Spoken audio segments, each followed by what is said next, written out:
On today's episode of the Spencer Covey Show, we have Missy from DayDreamer Domes. Hi. I would like you to pronounce your last name for me. Fojtik.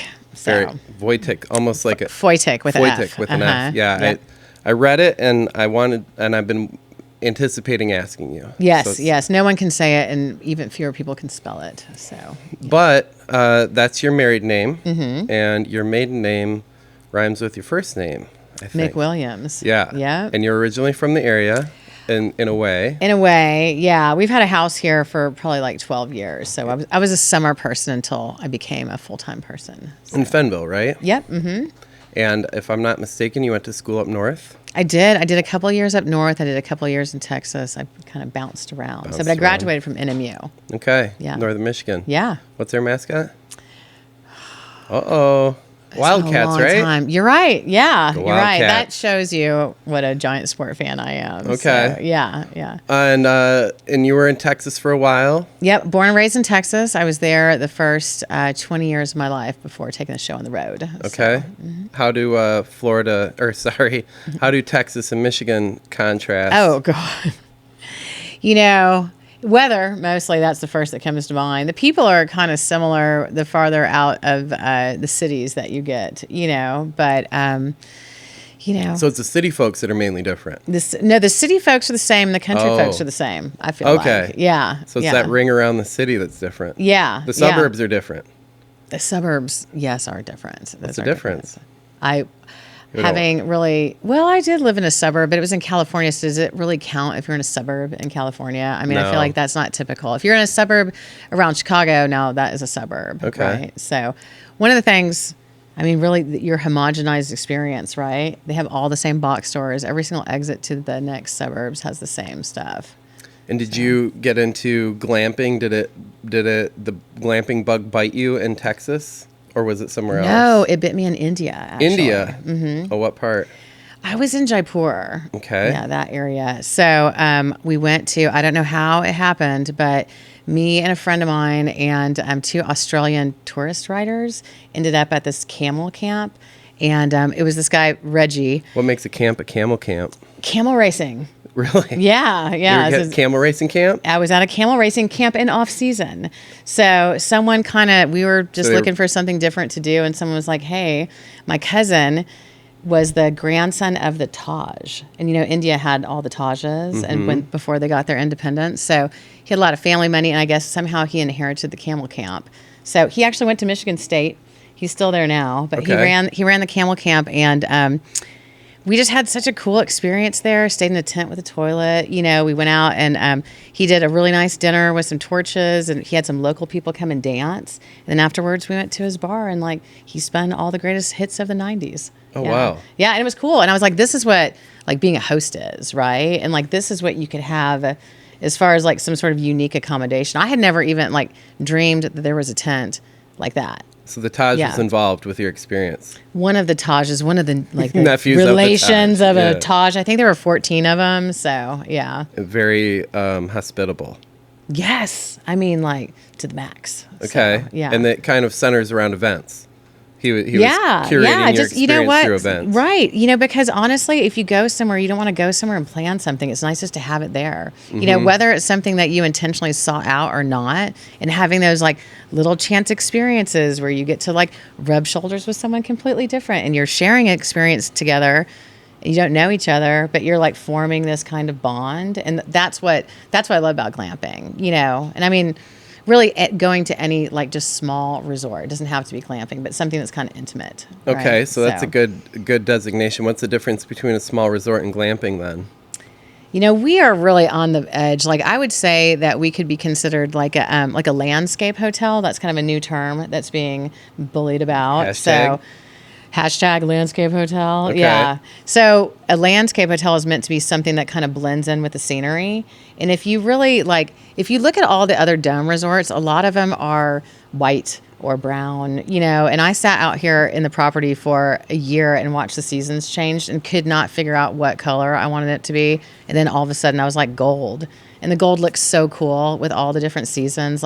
In the summer, those things glow like beetles. They're like this, when they're out in the sun. So So you're I don't know. sticking with the kind of the scarab-inspired Indian. Yeah, like this is all like maximalism decor, like over the top. Like we're not doing anything like minimalist. I feel like, especially after COVID, like people want to live louder than they used to live, And I mean, that's what this is just like, this is a study in over the top loudness. So, yeah. The nice thing about that is that you can keep it fresh through continual loudness. Yeah, right. And art and fashion are both defined by the edges, aren't they? Yeah. So you're out here pushing the edges. Yeah, that's a really good way to kind of think about it. What we're doing is something that's so different. And I mean, honestly, that I was saying I did that video today, like to put on TikTok to kind of try to explain to people what this is. It's something, it's my daydream, right? It's all the things I've always wanted to do. I've got like a beautiful pool there. You can lay by the pool. You can have a cocktail. The pool's heated. It's a party pool, so it's not super deep, and you can do activities in it, and you can just chill. What kind of activities? Well, so we're going to do movies in the pool. Okay. So I want to show some, I would love to show some horror flicks in the pool. I think it'd be fun. We do some Alfred Hitchcock. But we can do like traditional, like Jaws or something like that, So Jaws themed pool party sounds fun. Yeah. I'm planning to do a lot of stuff by the pool because being from Texas, we had a pool. I spent all of my time by the pool. I can spend like a year by a pool, no problem. You just have to get the person to bring you your cabana boy has to bring you your food. Right. Well, so here you can buy your beer and wine like in the store, and you go drink it by the pool. You don't have to tip a waitress, but if you want someone to run and get it for you, we can't open it, but someone can run to the store for you and grab it and bring it back. The store is up the patio. Yeah, the store is up in the main building. Yeah. So. Here in Michigan, when we say going to the store, we mean down the road. Yeah. Oh, yeah. No. Well, so... And yours is very convenient because you've got a to-go alcohol license for your bar that's right by the pool. Right. So people can just stroll right on up. Yeah, buy a bottle of wine, go sit with your friends. Mm-hmm. To the former golf 19th hole, right? Yeah, right. Essentially. Yeah, right. Will there be a 19th hole drink? Ooh, that's a good idea. Maybe. There's gonna be a chair eventually. I inherited like 1,000 golf clubs, and I want to have it made into like a Game of Thrones, like. Oh yeah. So the hot seat. Yeah, I also inherited a ton of vintage cross country skis. Oh, you did? Yeah, but why? Did they have a cross-country ski camp here? They did. I didn't know that. Yeah, many, many moons ago. Those skis are vintage. Are they wooden, you mean? They're that wooden. vintage? Yeah, they're really long. I feel like they're like, 100 feet long. They're super skinny. 1960s vintage. I don't know when they're from, but Andre tried to do them, and he managed to pull it out, but he did fall down once. Andre, your husband. Yeah. Mm-hmm. And let's get that last name one more time. Fojtik. Okay, Andrew Fojtik. Czechoslovakia, former Czechoslovakia, now Czech Republic, now Czechia. And you guys met in Chicago. No, we met in Scottsdale, Arizona. Oh, Scottsdale, Arizona. Mm-hmm. Well, look at me putting words in your mouth. Yeah. What's the real story then? Well, the real story is I met Andre, and he told me he was there playing basketball, and his dad was in the import-export business. Oh. I told him I was the ambassador to the U.S.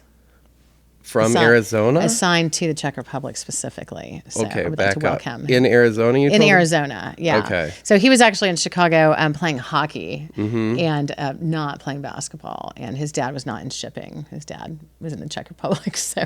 Oh, okay. Kind of a silly thing, but you know what? Like we started off on solid ground. It's been just like that ever since. So yeah. Okay. Is he still playing hockey then? Is that a thing? He plays Serious Beer League, and he has played on the men's over 40. They won it a couple of years ago in Florida, and he did go to what is that horrible country? Oh, Belarus. Oh no. He went into they went and played Belarus a couple of years ago with a men's travel team. So I hear it's an easy place to get into. You Not just can't so get easy out. to get out of. Apparently, they withheld the Swiss team for 2 weeks. They detained him. So. Made them spend all their money and then they let him go. I don't know. I mean, the hockey world's a strange world for me. So, yeah. I mean, you kind of have to play hockey if you're from Czechoslovakia. The Czech Republic? Yeah. Czech Republic, right? Yep. I think it's in their blood. So back to the domes. You have an inkling to do quite a few events here. Yes. With hosts and masters of arts and things like that. Yeah. And maybe you could talk a little bit more about that. What are your dreams for I would like to activated. have like a revolving calendar of events here, all different kinds of things, like we were talking about earlier, like things that you can't necessarily like, that you more like stumble upon than seek out. So we've got, hopefully we're inking the deal with someone to be our on-site kind of docent and teacher, but we also have a lot of other like subs that we're looking for, because we just want this to be a place where people can really, enjoy their dreams, right? You can have your little side hustle here. It's available to my guests, which increases our like level of experience here, but it also helps the greater like community at large, right? Because we are a campground, but we're not allowed to do any commercial business here, but we can host classes for our campers, and if you buy a day pass, you're a camper. So, that really opens up the door for us to being able to do a lot of different things here. And, I have a curious mind, and I want it all. I want to learn it all. I want to see it here, I want to have other people come here,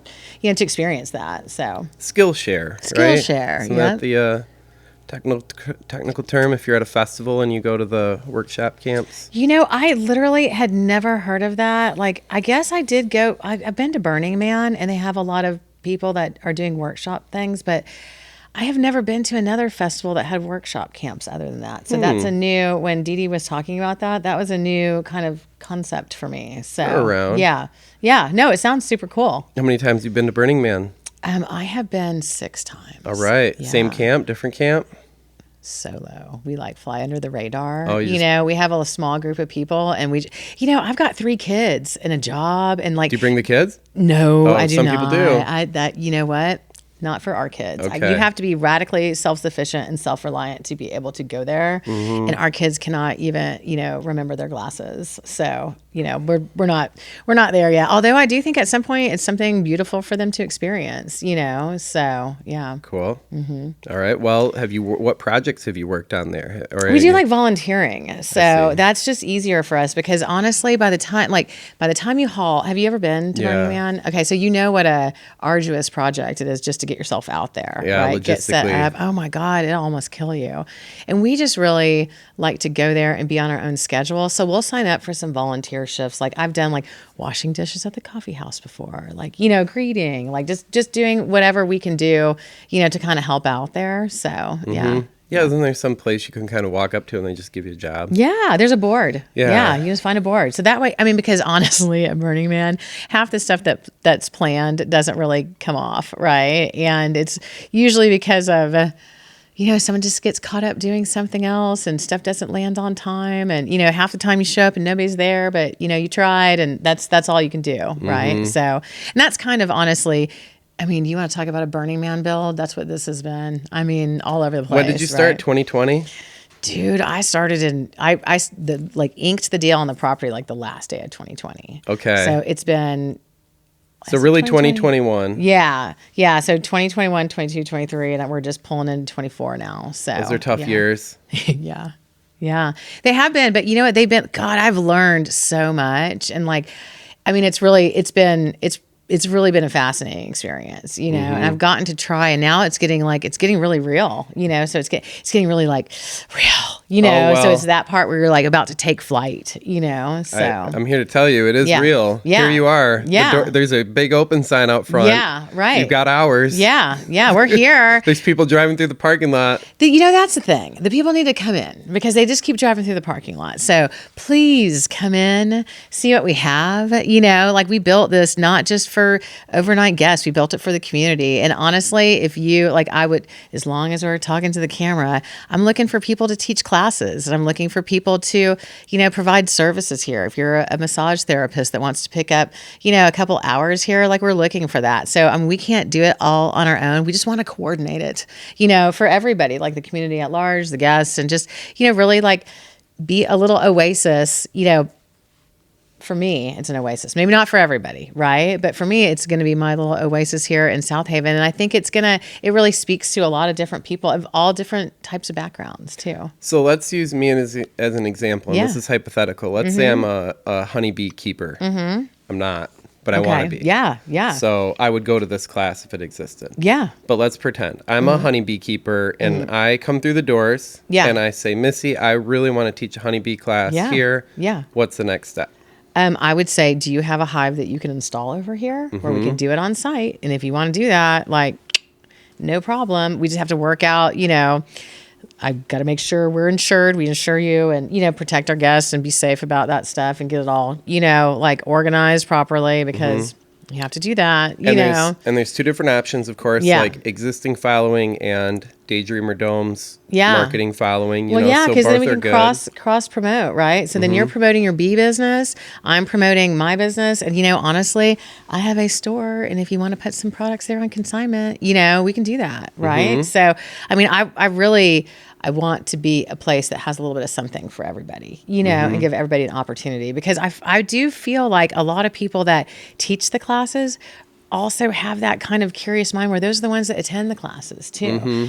So you may come in and make enough money to pay for 3 more classes here. I mean, that's how I would be. I love learning and I love seeing people try something new. And you only have to do it once. You don't have to come back and do it again, so yeah. So it'll be an ecosystem. Yeah. Once your daydreams have been achieved, you'll have an ecosystem here of teachers and partiers and everything hanging outners. Yeah. And so there's how many acres? 150. 150 acres. Yeah. The domes are roughly on what, 3 or 4, 5?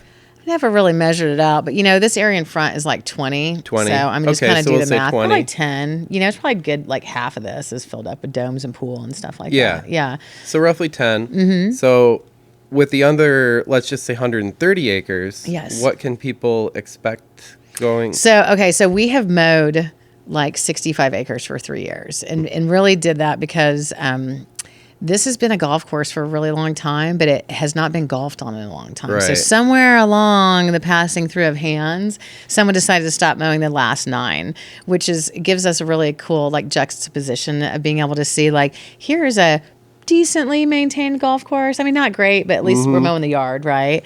And then here's what like 9 or 10 years of an unmowed golf course looks like. And so it's just kind of Mad Max back there. But Charles, my God, Charles is the best. Charles from Mona, they do the caretaking here. He has cut the same path through the golf course for 10 years. So you still have old golf course grass that kind of meanders through the hills and stuff like that. And, this was a golf course like 100 years ago. So if you think about it, like this area in particular was selected because of the variance of topography. They weren't bringing out like huge excavators and like making their own. Like they dealt with the land. And for, me, I always think about Michigan as being pretty flat, right? We're pretty flat, but we have got some really cool like ravines and, there's some rolling hills and we have so much wildlife out there. We've got like tons of deer. Shh, don't tell the hunters. Yeah. Tons of deer, geese, we've got everything out there and it's a really beautiful walk. And we're planning on like peppering the course with different big works of art. So, Like a sculpture park. Yeah. Like I've got a 42-foot Eiffel Tower out there that I need to get a sky track out there to finish putting together. It's been painted. It's been hauled out there. I just have to do it. Same time I finish that 50-foot dome I've got in the back, which that was another project, but I got to finish some of this stuff. So that's where we're at right now. So you've got some grand scale things. I got some big, yes. Yeah. And ideas for 1,000 more. Right. Exactly. Cool. Have you got yourself affiliated with the Michigan chapter of Burners yet? I just reached out to them the other day to say, hey, I'd be interested in hosting like a new burner meetup here, so because here's the thing, 3 kids, work like my hair's on fire. I don't know a lot of people. I just been kind of over here doing my own thing and, have a couple of friends in the neighborhood and, I just kind of stick to myself. I'm just too busy, so I'm not really super connected, but when I'm at work, I've got time to be connected. So, I need the people to come here. I don't have time to go out. Like I wish I could, but, I just don't. That makes sense. Yeah. And as far as the construction goes, what were the main lessons that you learned? Is it like top so 3? Top 3 construction lessons learned. Yep. You must have a contract. Good advice. You must have a contract. That's very important, right? Setting aside timelines to contracts is also important. Knowing how to, really not so I've been here for 3 years. I've worked with a bunch of different contractors. Some of them worked out, some of them have not. But I feel like the ones I have, we've kind of developed this relationship where, I always say, listen, I'm not in a giant hurry, right? But, there will come a time where I'm going to step on your neck. right? So in the nicest way possible, because I think I have been too nice. And so I haven't been top of mind, and it's just me. I didn't hire a general contractor. I am the general contractor.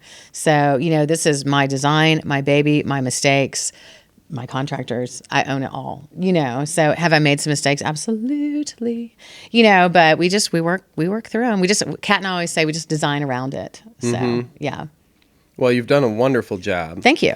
What you can't see is a eccentric dry goods store with It is. It looks like the world food aisle. Yeah, we got a lot of much. funky stuff there. Yeah. And there's some clothing that you can buy. Yeah. That also seems like it could be from the Silk Road. You're modeling some right now. I am. Look at this.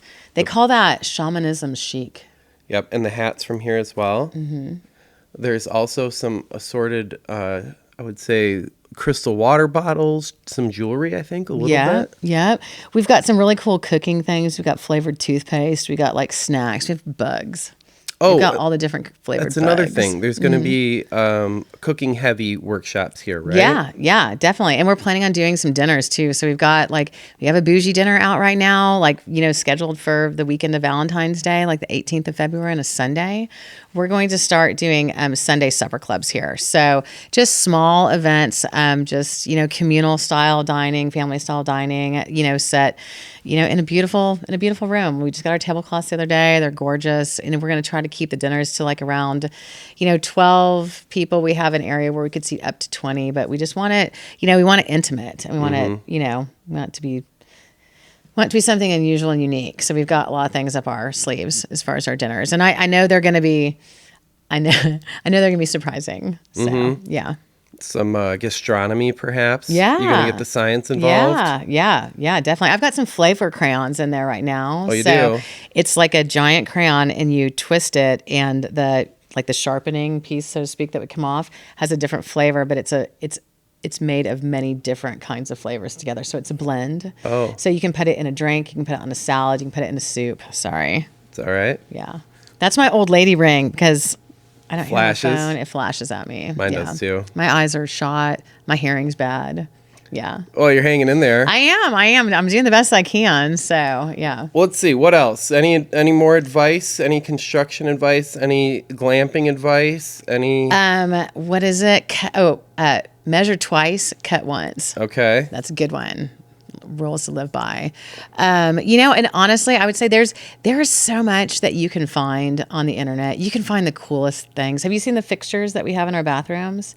Those, I saw the faucet. Yeah. Looks like a teardrop or like a. It's mounted to the metal ceiling. drip, So maybe? are those the coolest faucets you've ever seen? They were $168. They weren't very much. No, they were not easy to install. My plumber did not expect those. But, I don't think he expected the float tanks either, right? Oh, that's another thing. Float tanks. How could I forget? Yeah. Oh, yeah. We've got float tanks here. On top of everything else, it's a spa. Yeah. Yeah. Ish. Yeah. Yeah. Ish. There's float tanks. There's float tanks. And, we're doing some Reiki here now too. So we're going to keep, as we find our people, we'll kind of continue to add services here. Yeah. So the float tanks. So have you floated before? I haven't. You need to float. I will. Didn't I send you an email inviting you to float? You did, but Yeah. I had a little abrasion on my finger, and I also read that you want to avoid that because of the Epsom salt. So I've been waiting to. How big is your abrasion? Not bad. It's just a minor cut, but I wanted to, be You put Vaseline on it.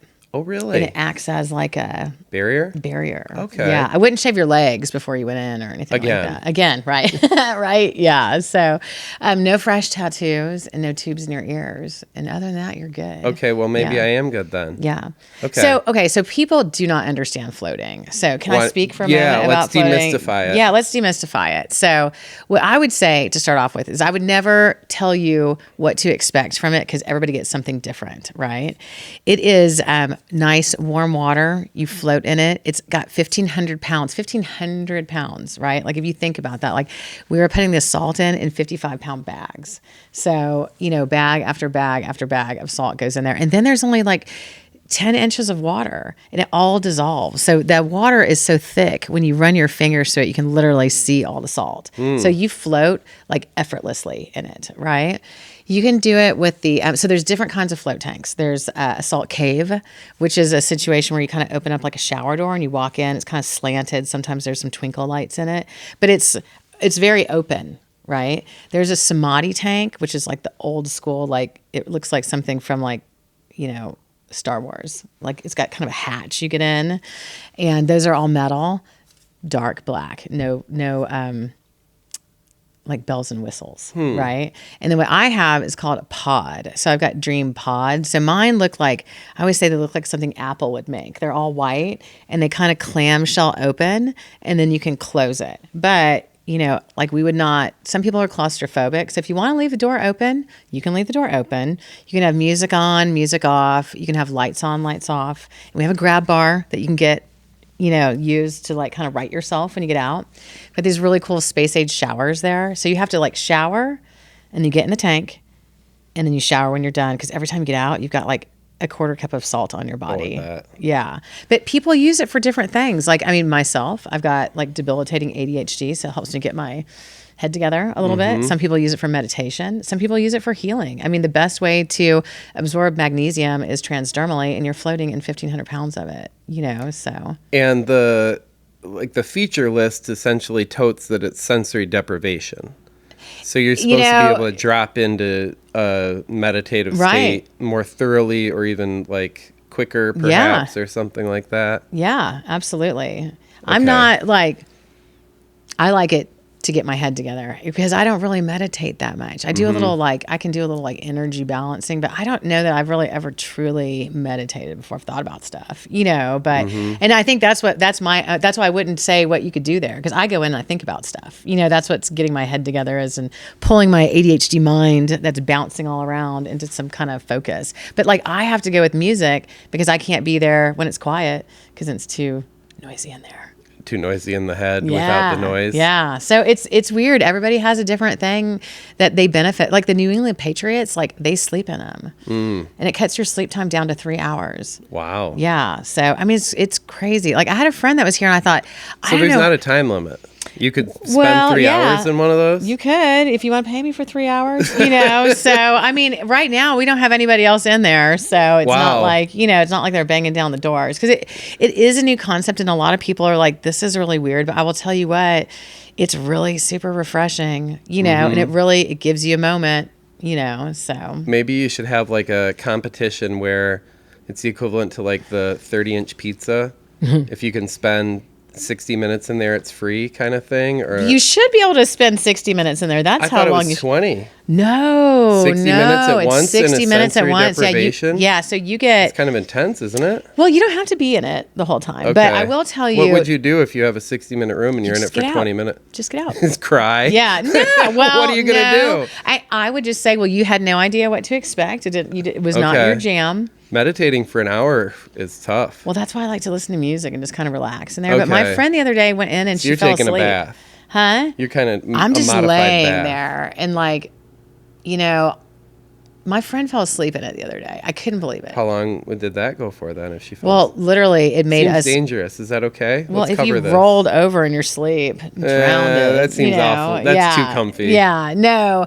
It's, I will say for me, I can't imagine being in there for hours. And you know how they were first developed by the dude that was doing the MK Ultra program. So, What? Yeah. Oh. So I'm not trying to do that to anybody. Again, not a cult over here. Right. But yeah, I know. But it is kind of a weird, wacky thing from the 70s, or 60s, whatever. But I will tell you, I can do massages out by the pool. What if it's raining? You want to come inside. What if it's wintertime? You want to get in a nice warm, heated salt bath and just float. And it's better than a hot tub. It's good for you. It's restorative. It's regenerative. You get to go take a shower somewhere else. You're selling it. Yeah. I like it. So it's for me. It's not for everybody, right? But there's a lot of steps to doing it. But you know, you can come here, you can take a float, and you can hang out. Like, we've got all of our cool little lounge areas, have some tea, you know. Yeah, you've got a very immaculate tea lounge. Yeah, thank you for calling it immaculate. I appreciate that. A lovely list of options, too. Yes, we do. We are working through our options. Some good ones, some bad ones at this point. So yeah, but it's an adaptive menu, right? Yeah, it is. It is. And soon it'll be filled with adaptogenic drinks in the tropics. And like, I love all these words. Okay. Right? So, can you spell them too? Oh, I'd really rather not. Okay, let's skip that part. Yeah, what's an adaptogen? What's a nootropic? What's the 10,000 foot view on those is it's basically like biohacking. It's like a way to mimic certain feelings from using different non-alcoholic additions to drinks and such. Would you recommend that before a float then maybe or after? Yeah, I need to learn more about it because I've listened to so many podcasts about floating, but I listened to a guy that was like actually putting something in the water too, you know, to kind of enhance the float with like some sort of vitamins or something like that. Interesting. I don't know Vitamin E maybe, something like that. I have to listen to it again because I was like, that's a good idea. You'd want to know about it before somebody puts something in your pod though, right? Oh, absolutely. Yeah, absolutely. And there's a lot of things you can't put in the pod. There's a rule about that. That water is super expensive. Got a list on the wall, right? Oh yeah. No, there's a like, I heard about a woman that pooped in a pod. Oh my. That's like, it probably floats real good. Oh my God. I can't. Somebody puked in one. Yikes. That water's expensive, you know. So. Couldn't get out? The lid's like...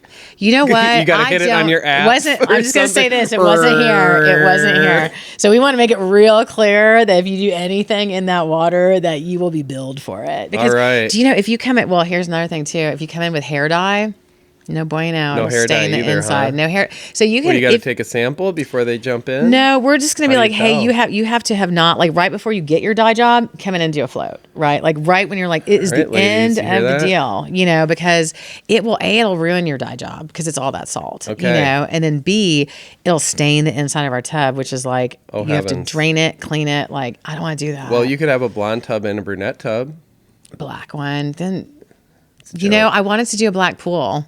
I did, and the state would not let me. I took it all the way. Warm, wouldn't it? Huh? Probably get a little warm. Energy efficient. Oh, it's better? Yeah. Okay. Yeah, because the sun comes in, you wouldn't have to use your heater as much. They've got an opinion about what color you inside your pool is? They do. You would not believe. Yeah, I took it all the way. I took it to the government. Whoa. And I couldn't get it. No black pools? No black pools. Yeah. Did they have a reason or just they have multiple reasons? Which sensibilities? Well, so first of all, they said, you know, if you had a crack in your pool, you wouldn't be able to see it. And I was like, we have to test the water every day. So there's that, right? So the other thing is that they said that you would not be able to see people if they're at the bottom of the pool.